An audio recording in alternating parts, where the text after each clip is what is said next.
네, 이제 4분기가 시작이 됐습니다. 먼저 3분기 실적 발표를 앞두고 있는 가운데 이 지표의 개선 여부를 확인하려는 움직임이 포착이 되고 있는데요. 간밤에 어떤 뉴스 나와 있는지 확인해 보겠습니다. 이투데이 민태성 부장입니다. 부장님 안녕하세요. 안녕하십니까. 네, 반갑습니다. 먼저 중요 뉴스 헤드라인부터 먼저 정리해 주시죠. 네, 오늘 주요 지수가 상승세로 장을 마감했습니다. 오늘 주요 지표가 잇따라서 공개가 됐는데 예상보다 경기 회복이 빠를 수 있다는 기대감이 작용한 것으로 보이고요.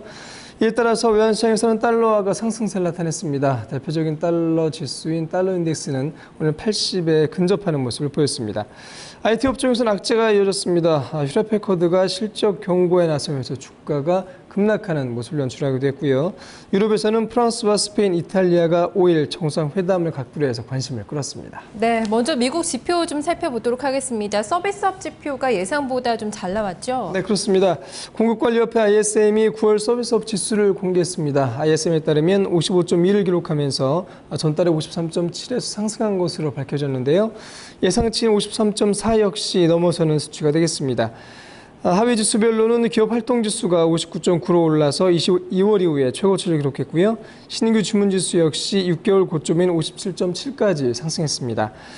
반면에 고용 지수는 53.8에서 51.1로 하락하면서 고용 시장은 여전히 좀 위축됐다라는 우려도 키웠습니다. 네, 제조업에 이어서 서비스업 지표도 좀 호전되는 게 계속해서 확인이 되면서 경제 전망에 대해서도 좀 긍정론이 확산이 되고 있는 분위기예요. 네, 지난 1일 공개된 ISM 제조업 지수 역시 4개월 만에 확장세 국면으로 전환한 바 있습니다. 이에 따라서 미국 경제에서 제조업과 서비스업이 동반 회복하고 있는 것이 아니냐라는 기대감이 나오고 있는데요. 인사이트 이코노믹스는 9월 서비스 건설, 또 정부 부분 사업 활동이 확장됐지만 속도는 완만한 수준이다라고 평가했는데 그러나 3분기 경제 성장률은 2분기보다는 분명 나을 것이다라고 예상하게 됐습니다. 네, 고용 지표도 잘 나왔습니다. 민간 고용이 개선이 됐죠? 네, ADP가 9월 민간 고용을 집계해서 발표했습니다. ADP에 따르면 16만 2천 명이 증가한 것으로 집계가 됐는데요. 예상치 14만 명보다 2만 명 이상 신규 고용자 수가 늘었습니다. 전월 고용자 수는 20만 1,000명에서 18만 9천 명으로 하향 조정되기도 했고요. 이에 따라서 이번 주말 공개되는 노동부의 9월 고용보고서에 대한 관심도 어느 때보다 커지고 있습니다.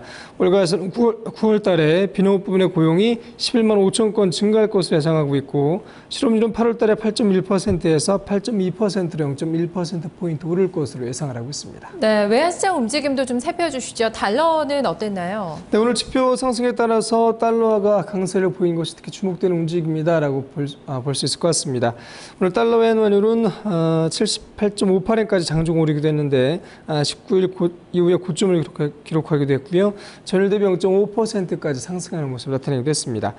반면에 유로 달러 환율은 전일 대비 0.1% 하락해서 1.29달러대에서 움직였습니다. 달러 인덱스는 전일 대비 0.26포인트 이상 올라서 79.96포인트를 나타냈는데 80포인트에 근접하는 모습을 보였고요. 주요 투자기관들 역시 달러의 추가적인 상승에 좀 주목을 하고 있습니다. 템퍼스 컨설팅은 ADP의 지표가 특히 좋았다라고 발표하면서 달러화에도 좋은 징조가 될 수 있다라고 예상했습니다. 네, 이제 3분기 다음 주죠. 다음 주부터 실적 발표를 앞두고 있는데 기업들의 실적에 대해서 좀 우려감이 나타나고 있습니다. HP 주가가 급락했더라고요. 네, 세계 최대 PC 제조업체인 HP가 실적 경고를 단행하면서 주가가 급락세를 면치 못했습니다. IT 업종에 상당한 부담이 되는 그런 모습을 보였고요. 맥 위트먼 HP CEO는 2014년 회계연도의 순이익 전망이 시장의 기대에 미치지 못할 수 있다라고 경고했습니다. HP는 특히 기업의 회상이 이른 시일 내에 일어나지 않을 수도 있다는 신중한 입장을 나타내서 시장의 우려를 더욱더 키운 셈이 됐고요. 맥 위트먼 CEO는 2013년 회계연도 주당 순이익이 3.4에서 3.6달러에 머물 것이다라고 전망했습니다. 이는 시장의 전망치인 4.16달러에 크게 미치지 못하는 것이 되겠습니다. 네, 마지막으로 유럽 쪽 뉴스 좀 체크를 해보겠습니다. 이번 주에 정상들이 다시 좀 만남을 가질 예정이라고요? 네, 그렇습니다. 프랑스와 스페인, 이탈리아 등 서유럽 주요국 정상들이 5일 몰타에서 정상회담을 가질 것으로 전해졌습니다. 이를 통해서 유로존 재정위기의 해결책을 논의할 것으로 보이는데 우리 이탈리아 총리실 관계자가 이같이 밝혔습니다. 몰타에서 열리는 5+5 정상회담, 서유럽 5개국과 북아프리카 5개국 일정 중에 3개국 정상회동을 별도로 잡을 것이다라고 관계자는 밝혔는데요. 아직까지 회담의 구체적인 의제는 정해지지 않았습니다만 스페인의 전면적인 구제조치 신청이 임박한 가운데 열리는 것이어서 그 내용에 관심이 집중되고 있습니다. 네, 알겠습니다. 오늘 내용 잘 들었습니다. 고맙습니다. 감사합니다. 네, 이번에는 뉴욕과 유럽장의 마감 서각을 조금 더 자세하게 종목과 업종별로 들여다보겠습니다. 상품시장의 마감 동향까지 같이 확인해 보시죠. 김민지 기자입니다.